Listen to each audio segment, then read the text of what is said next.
Well, hello, Troy Francis coming at you from Piccadilly Circus in London. So today I want to discuss the vexed issue of what to do if you meet a woman online and it appears that she's interested in you and you guys are talking backwards and forwards for a period of time, but she won't come out on a date, okay? And the reason that I'm going to talk about this is because a consumer of my content, a valued audience member, dropped me a message and basically asked the question. So Troy, what do I do? I've been talking to this woman, she's really great, we met online, it feels like there's a really good vibe between us, it feels like, you know, this is reciprocal, she likes me, we're flirting, all the rest of it, but whenever I ask her to come out on a date, it doesn't happen, okay? Whenever I ask her to come out on a date, she either prevaricates or she makes excuses or she, you know, something just comes up. Which means that the date never actually happens. And this guy was saying, you know, I asked her 3 times now, and 3 times different excuses have come up, you know, like her sister had an exam or something, and then there was something to do with work and another thing. And he said, you know, now, even though we're still talking and we're still kind of flirting, I'm actually almost embarrassed to bring up the idea of a date because I just know that she's gonna knock it back. And whenever I do come close to mooting the idea of a date, what tends to happen is she'll just go offline for you know, the rest of the day. So what is a guy in this situation to do? And indeed a woman in this situation, because women face this kind of thing from guys as well. What do you do?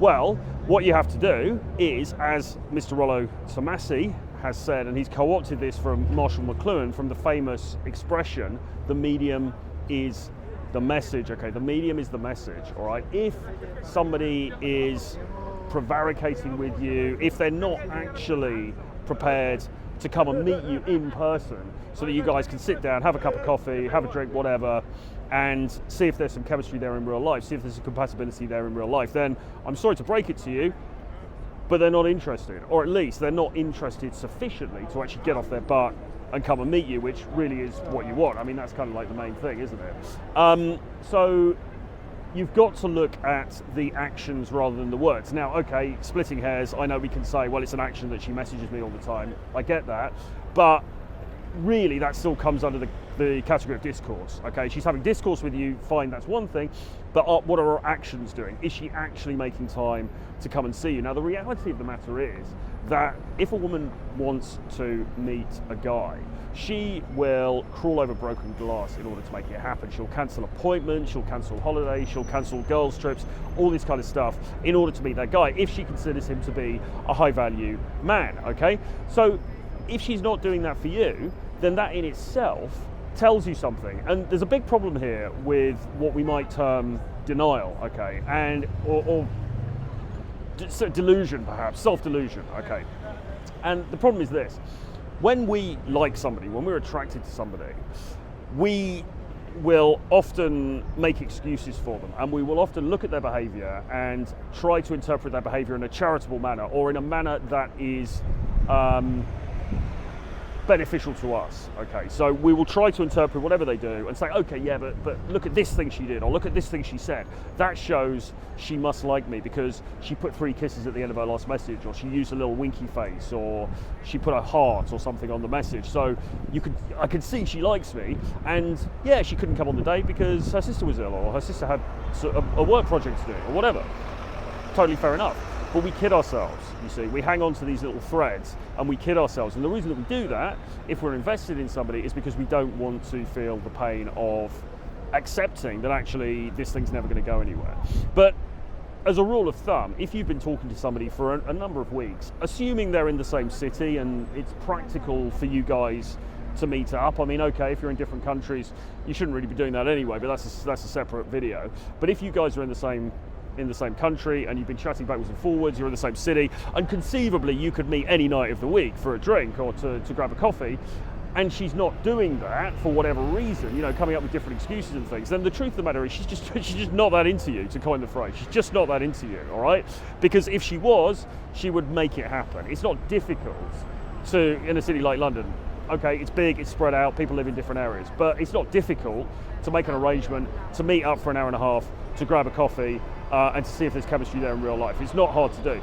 So if somebody's not doing that, even though you've mooted it a couple of times, then the best thing to do is just to leave them be and move on and put your attentions elsewhere, okay? Because this person, for whatever reason, isn't available to you at the moment. Now, that's not to say, oh God, I don't even want to say this. I was going to say that's not to say that they won't be in the future. And there is some truth in that, because people have different phases in their life, and maybe there's some unfinished business with an ex-boyfriend she's got going on or whatever. But look, you can't think about it like that, because that's just I'm just enabling your denial, I'm just enabling your self-delusion in saying that. If she's not going to come and meet you now, or not now, but you know, in the near future, you guys have got this connection or whatever, you've got this vibe together, she's not going to come and meet you, you have to assume that that's it. It's never going to happen, okay? You have to put it to one side. You have to say, right, that one, tick that one off. It's not going to happen with her. I'm going to move on and find somebody who appreciates me a little bit more, okay? Now, if it happens that weeks or months later she comes back out of the woodwork and she contacts you and she's like, oh, you know that drink you were talking about, that would be great. At that point, you can make a call on whether you want to go and meet her or not. And it might be that by then you've met somebody else and you're having a very good time, thank you very much, okay? But the ball has to be in her court, because you've tried a few times to make this meeting happen and it hasn't happened, okay? And as I say, that is a huge, enormous red flag. And what it basically means is she's not that interested. Now you might think this is pretty obvious stuff, and it is really.